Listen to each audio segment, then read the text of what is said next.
Hello, everybody. Welcome back to Sports Debates. We're here with the usual panel, Aiden, Emmanuel, and Dwayne. And today we're going to talk about the NBA Finals because it ended in 6 games. All of us are wrong because the Bucks are the champions.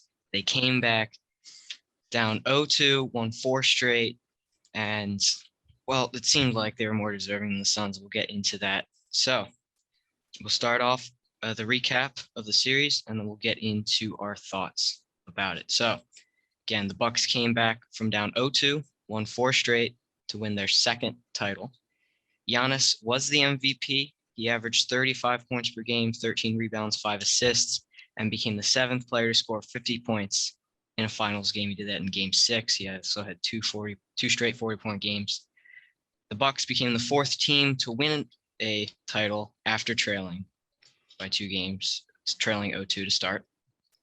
And the big three of Giannis, Holiday, and Middleton were the first trio of teammates to each average 15 points, 5 rebounds, and 5 assists in the finals. So remember in our last episode, we all predicted the Suns to win, some in 5, some in 6 games. And it was looking like we were all going to be right after 2 games. The Suns dominated those first 2. But then they kind of just fell. And we're going to talk about why. So we'll start off with the Bucks, and these questions may kind of have similar answers, but why were the Bucks able to come back and win the series? Aiden, you start us off. Well, it's an obvious answer. We talked about him already. It has to be Giannis. I mean, they just really had no other option to stop Giannis besides DeAndre Ayton. And Ayton is a third-year player. Last year was a good defender, I thought, throughout the playoffs. But you need like a couple guys in the league that could stop Giannis. That's Embiid, maybe. That's Gobert, maybe. That's Ben Simmons, maybe. But the Suns obviously didn't have anybody. The Saric injury was really tough. They had to play Ayton a lot of minutes. They had to play Frank Kaminsky. They just really didn't have anybody for Giannis. I just want to read off some more stats for Giannis. So the stats you had were pretty good, but so Giannis is the 11th highest scorer in finals history, and he is in the company of only LeBron James to have scored 35, 13, and 5 assists per game. It's only Giannis and LeBron that have ever done that. He's in the company of Shaq and Elgin Baylor for having at least 35 and 13 rebounds, and LeBron. He put up a historic NBA Finals, and I think that is the reason that the Bucks were able to come back 4-2 because they just realized they can't stop Giannis. We got to keep going to him down the stretch. We got to let him dominate, and they ended up winning the series. I just want to say that Giannis, he did what he was supposed to, but he's not really the key. Well, he's a key factor, but not the biggest key factor in here. Honestly, because we saw during the offseason that Giannis and Chris Middleton, they can barely get the job done if it's just those two. Giannis needs help from somebody else. Chris stepped up, which I'm very proud of him for, and I think Brook Lopez also stepped up because there was a mismatch in the defensive. So I think that's what. Honestly, I think it was the defense and the Suns lineup being not as big or as skilled or like have so many vets to show them what they should be doing in the finals is what really brought the Bucks to win. I'm gonna say this, which kind of piggybacking off Mayo. It's funny because Devin Booker couldn't handle double teams. It was terrible. He got it ripped from him. He would make dumb shots almost every single time, and that's because of Drew Holiday on the defensive end, and Giannis on the defensive end was a monster too, blocking almost every shot in that last game. But if the key point is of them winning is Giannis. Because, I mean, you give a team a 50 piece, and then on top of get 12 rebounds, and then 5 blocks. That's just complete dominance. So I got to give it to Giannis for the key. All right, and now going to the Suns. I mean, they were looking like they were the favorites. They cruised through the playoffs, cruised past the Clippers, and again, we all thought they were going to win, and they won 2 straight games. But then something happened. They fell, and you can say, Giannis definitely turned things on and all that, but there has to be a reason that the Suns started losing and couldn't get back to their hot streak. Emmanuel, why was that?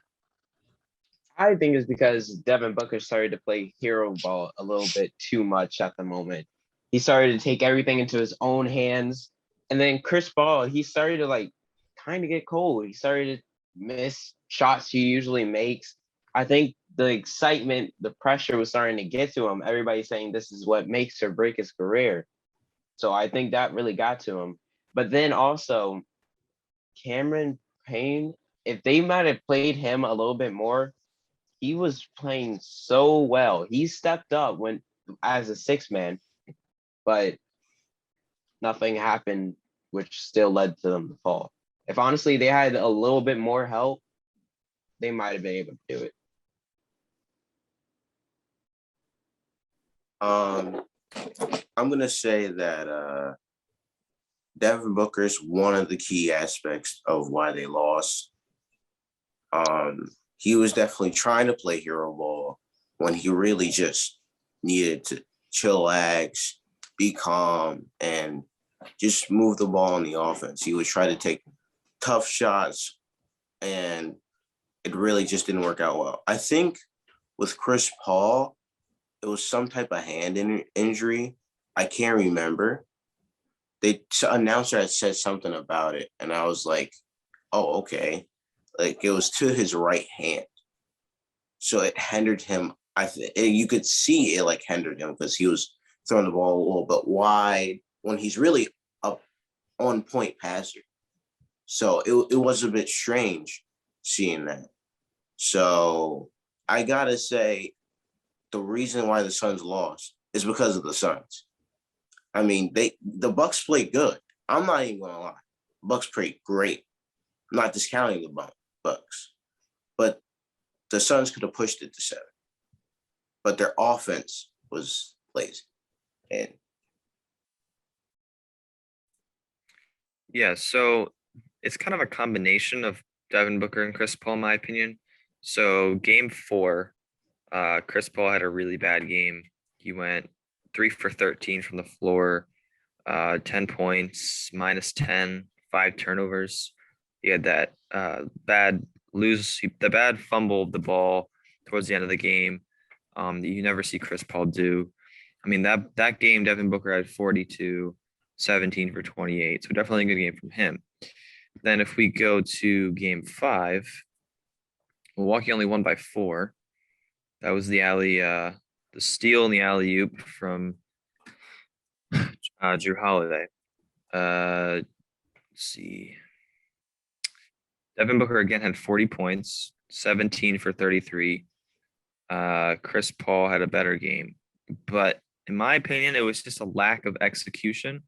So Mikal Bridges had a decent series. Game 5, he was 5 for 6, 3 for 3 from 3. They just didn't go to him very much. It felt like towards the end of games, they couldn't get their shots. And like you guys were saying, it was a lot of ISO, hero ball stuff that just, you can't really do that when you're playing against such a great defender like Drew Holiday. I mean, to me, this series seems more like it was a Bucks win than a Suns loss, even though that's crazy to say that they did choke that hard. But I think the Bucks, there wasn't too much the Suns could have done better besides shoot the 3 better. And Chris Paul could have played a bit better in game 4. But you can really only take away positives. And I think we'll talk about what the Suns do from this point next. Yeah, from watching. Oh, you want to go? Yeah, go. So I totally forgot to bring this up, but when DeAndre Ayton would get a whole bunch of fouls in like the first and second quarter, they put Frank Kaminsky in. Frank Kaminsky did the hustle plays, did all the stuff that they kind of needed him to do, but they played him less, which really caught me off guard because I was like, well, when he was in, and even though he would get tired fast, even when he was in, he would do the hustle plays. He would try to guard Giannis the best he can without trying to pick up a foul. He would be physical, but I get why they wouldn't, but it's just one of those things like I had picked up. So, From watching that series, I would usually tune in, like I'd follow the game, sometimes watching a different show, and then I like tune in like the fourth quarter and really watch it. And it almost seemed like every time the Suns were just kind of giving up almost. The Bucks had momentum that they were riding. Giannis is a hype beast. He'd slam it down. If they were home, they get the crowd pumped, the other players, and they would ride that. And it seemed like the Suns late in the game when they had chances, they'd take sloppy shots. They'd lose the ball. We saw Booker lose the ball to Holiday in a big moment. So it just kind of seemed like the Suns, after, the Bucks tied the series, they lost momentum, they lost hope, and kind of gave up while the Bucks were just riding it all the way to the victory. That's what I noticed. One more thing, but yeah, you're right. But see, they also had there is complete anger in the Suns team, utter anger. They were just throwing up shots because they were trying so bad. They were so mad that they were losing. They were just trying to do whatever they can to try to make it even a bit close. And we saw like some of that anger from like maybe just one player, but I know it's in the team because Chris Paul is a leader. You saw it when Chris Paul fouled Giannis on the alley-oop attempt. You knew that was just a dumb foul. There was no need to foul there. He did it out of pure anger, and that's it. They let their emotions get the better of them. All right, any final thoughts on this? All right, so moving on to what we've done with the past couple teams have been eliminated, and that is the offseason outlook. So the next team is the Suns. So their biggest decision here and biggest kind of how their offseason, the choice that this player will make will define their offseason is Chris Paul. He has a $44.2 million player option. So he can exercise it, get that money, and return for one more season, or he can decline it and test the free agent market. He could end up then re-signing with the Suns for more money, or he could look at some teams who have been thrown around that are in need of a point guard, like the Los Angeles Lakers. So, Dwayne, if you're Chris Paul, what are you doing? see, my mindset is I'm gonna go with these young guys again, and we're gonna work. Like we're getting this work in the off season. We're gonna get it done, and we need to do that now. It's one of those things where he's the veteran, so he needs to establish that now and again if he wants to go back to where he was. If he were to have the mindset of just trying to get a championship next season, obviously that would be the Lakers. But with the hope that the Suns, the potential that the Suns have, I would hope he would stay. Yeah, I mean, I don't think that there's necessarily a better option between staying and going. If you're talking about, I don't think he really cares about making money. I think he does want to win a championship. That has to be his number one priority. There probably is better options outside of the Suns. I mean, the Lakers, the Heat, maybe. The Knicks, I don't think is a better option than the Suns. So if I were Chris Paul, I'd stay. Like I always use this phrase, the grass isn't always greener on the other side. You just got to the NBA Finals. You dang well could have won it. But the only reason that you might want to leave is if you want to play with LeBron. I don't know. I think that this team could be better next year, but you can also expect Chris Paul to get a little bit older and wear down a bit more. He is 35, I think, 36, maybe older. And he's definitely on the wrong side of 30. So I would stay if I was Chris Paul. I would try to get these young guys just more experience and keep my leadership skills where they're needed most. Yeah, I agree with you on that one. I think he should exercise the option instead of testing the market. I feel like his player value will go down if he does test the market. As we already see, most teams want to go to all teams want to go to the finals and try to win it. But Chris Paul, he gets injured almost every finals, no matter how big or small the injury is, he always gets injured. So that always degrades your value because we want somebody that can stay healthy during the playoffs. But as you saw, he got injured, lost the finals again, even though he was up 2-0 in the beginning. Yeah, I think he should just take the money, even though he really doesn't need the money, and try to work with this team and see what can happen during the free agency. Yeah, I agree. I agree with what Dwayne said, especially with the young guys. Him and Booker were a dangerous duo all season, and I think Booker can only get better from this, as well as Ayton and Bridges. So I think you just work with them and just go right back to the finals. Do what you did last year. So the Suns also have 6 free agents going in, all bench players. At one more: Langston Galloway, Cameron Payne, Frank Kaminsky, Del Nadar, and Torrey Craig. And they also have 2 young players eligible for extension, and those are DeAndre Ayton and Mikal Bridges. So in the Suns front office, if you're in charge of that, are you going to extend either of them or wait till next year when they could become restricted free agents? So it doesn't mean you lose them, but you don't know what'll happen then. So Aiden, are you extending either of them? Yeah, I'm extending both of them. That seems like an easy decision. They are over the cap for next year, so they couldn't sign too many people. But the money wouldn't kick in until 2023. I'm not sure how much Bridges would cost, but I think he is definitely one of the most important players they have outside of Booker and Aiden. He's a 3-and-D wing that showed a lot of growth this year.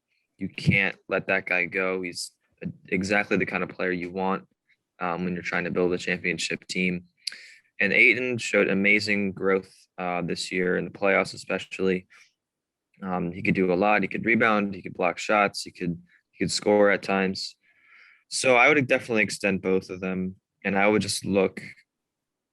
Well, actually, one of the key things that hurt them this series was their 10th overall draft pick, Jalen Smith, sitting on the bench, didn't play at all the whole entire series. I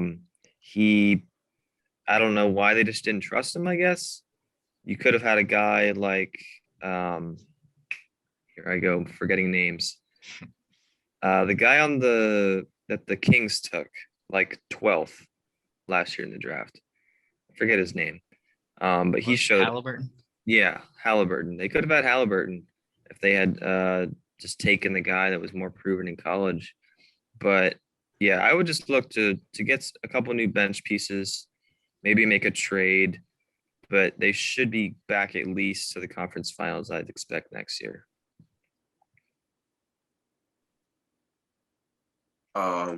I have to say that you obviously you want to keep the 2 that you always want to do that. Those are good 2 to keep. What he said about Mikal Bridges is perfect. I was actually really about to say that was perfect. Here's where some of the bench needs to be moved. I feel like let me say this, they had a good bench, but there's some players that didn't show enough energy coming off the bench. Like you had Cameron Payne, you had Torrey Craig come off the bench and really like try to lift this team when a player doesn't feel well or is hurt or has a whole bunch of fouls. But you need more of that. And I feel like if they kind of let some players go on that bench and see who they have, I feel like that can definitely end well. For me, of course, I'll extend DeAndre and Mikal Bridges, but for the bench players, the only two I'm probably going to try to sign is Cameron Payne and Torrey Craig, like Dwayne said. That should free up a bit of cap space. And then, yeah, no, just keep Cameron Payne. We saw what he can do in the finals. He doesn't fall under pressure. Torrey Craig did what he needed to do. DeAndre Ayton is a promising young center. Mikal Bridges, pretty solid small forward. So yeah, I think you should definitely extend those two. Yeah, what you guys said. Specifically Aiton, I think he'd be a bigger priority for Bridges because I really like his athleticism as a center.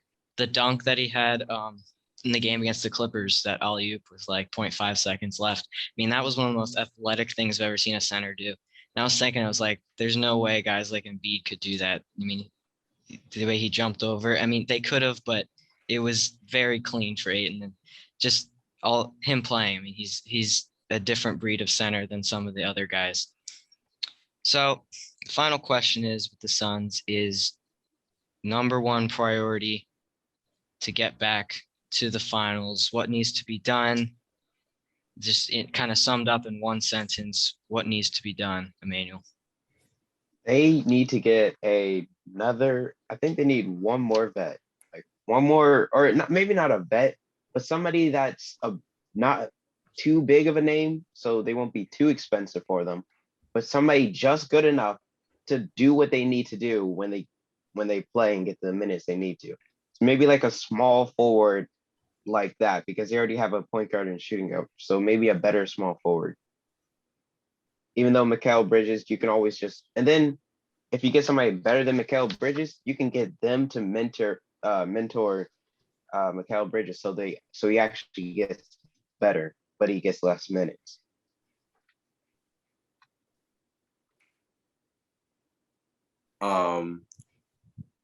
I don't know. I feel like this team is fine when they find the right people to get on the bench for their, I don't know what they run, like a 10-man or 11-man rotation, but they need to find people that are fine with their minutes first, because we don't want anybody being like, well, I want more minutes. And that just messes up the whole chemistry with the team. So they need to find someone that's fine with their minutes and hustles when they get those minutes. Other than that, they just need team development. They need to work on their game. Other than that, I feel like they should be good, especially with people saying with all the injuries that happened this year. Trust me, if they develop, they won't have to worry about that. I'm going to be honest. I don't really see what else they need. If you're talking about a starting five, they have Booker, Paul, Bridges, and Ayton. And that power forward spot right now, it's Jay Crowder, but is there a better option out there? Maybe. They definitely could upgrade their bench. Sarge going out was tough. It shortened their rotation. But like I agree with you, Dwayne. I think that they just need to focus on player development. Just work on chemistry, keep growing that. They showed a lot of that last year. They can still grow in that and their chemistry and their player development. Get some new bench pieces. I think they're good. All right. So moving on from the Suns and looking at the rest of the league in terms of, oh, you got one. Yeah, go ahead. Since Emmanuel, you were talking about like veterans that are going to be like, hold on, I saw Kelly Olynyk that he was a free agent in that power forward position. I feel like that would be a good fit. I think I would like that. But what team was he just on? Mm-hmm. I don't know. It doesn't even matter. So yeah, I feel Oh like wait, no, he was on the Rockets. yeah. He Oh, was in trust the me, Oladipo he would trade. join. He would join. He would trust me. He would join. All right, so the latest trade buzz, and specifically three big names today. We're going to go over probably three biggest trade pieces out there: Ben Simmons, Damian Lillard, and Bradley Beal. So starting with Ben Simmons, most recently the Cavaliers, Pacers, Timberwolves, Kings, and Raptors have all expressed some big interest in him. Obviously, the Pacers already offered Brogdon for him, but Sixers denied that. So, but the biggest new news is several teams have stated they would make him a playmaking forward rather than a point guard. Now, I didn't have this question on the outline, but I'm a quick add it here. So, if you're a GM, is that the best option? If you're getting Simmons, make him a playmaking forward rather than a point guard. Emmanuel, you want to take that? Absolutely. Ben Simmons is not a point guard. This is a power forward. This is the man that will go into the paint and dunk on you. This is the man that's able to post up and shoot a fadeaway as soon as he's hurry. If he gets a jumper, maybe we can put him back a point guard because that's the dangerous because you're going to be guarding other point guards that are around like 6'1" and 6'3". So that's a huge mismatch.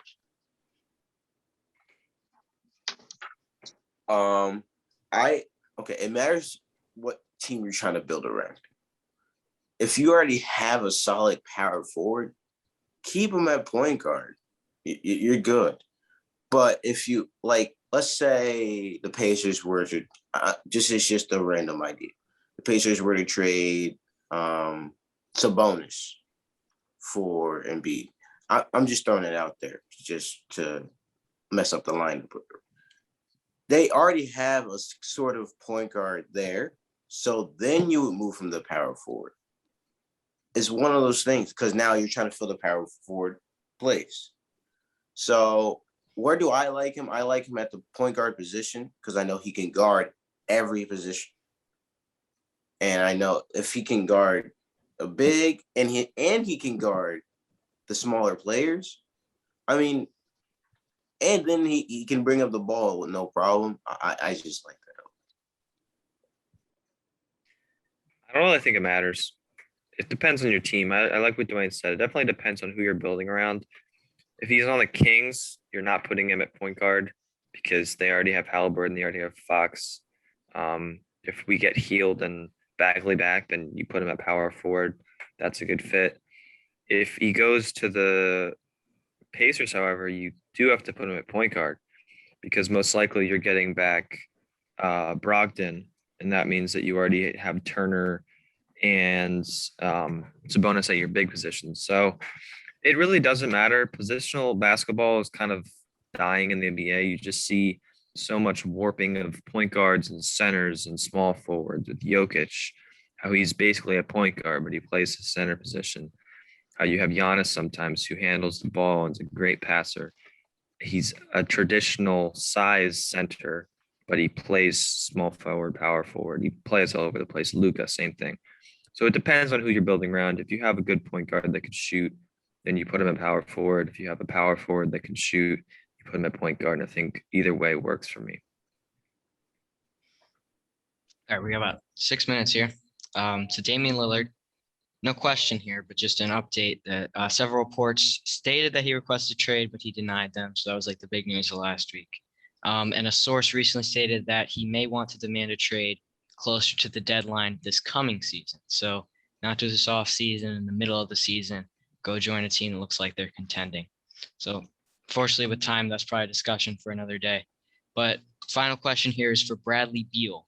Latest reports state that he's going to consider requesting a trade before the draft, which is on the 29th, just a couple days away. His preferred destination, among others, has been the Boston Celtics, mainly due to his strong friendship with Jason Tatum, who's the face of the franchise right now. So, hypothetically, Beal goes to the Celtics. Are they the Eastern Conference favorites? And if not, where would you seed them at season's end? Dwayne? I'm gonna I'm gonna say they're third in the conference. I was gonna say second because of like what the Sixers might do. But if the Sixers do stuff correctly, I would say third. Nets, Sixers, and then Celtics. I feel like, see, it's odd hearing that Bradley Beal wants to go to the Celtics because it's one of those things where it's like that doesn't seem like the type of city for him sometimes, or like it just seemed odd. But I was like, you know what? It's Jason Tatum. I mean, the man's a bucket. And then you have Jaylen Brown coming back. Oh wait, who are you gonna have to run the point guard position? That's because both of them are shooting guards. They I probably have to mean, draft somebody. yeah, that would be the only issue. That's yeah.